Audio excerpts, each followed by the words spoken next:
வாழ்க்கையில தோல்வி ஏமாற்றத்தை சந்தித்த மனம் உடைந்து வந்திருக்கிறீர்களா? ஆண்டவர் இயேசு சொல்லுகிறார், இன்றைக்கு உங்களுடைய துக்கம் சந்தோஷமாய் மாறும்.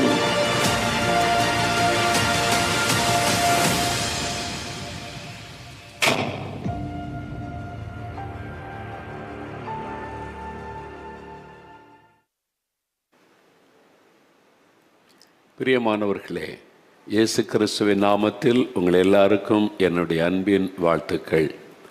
இந்த அற்புத பெருவிழாவிற்கு உங்களை அன்போடு நான் வாழ்த்தி வரவேற்கிறேன். இயேசு கிறிஸ்து அற்புதமானவர். அவர் ஜனங்களுக்கு அற்புதம் செய்து அவருடைய துக்கங்களை சந்தோஷமாய் மாற்றுகிறவர். அதற்காகத்தான் திரளான மக்கள் இன்றைக்கு துக்கத்தில், வேதனையில், கஷ்டத்தில் இருக்கிறதை ஆண்டவர் அறிந்திருக்கிறபடியினால், என் ஜனங்கள்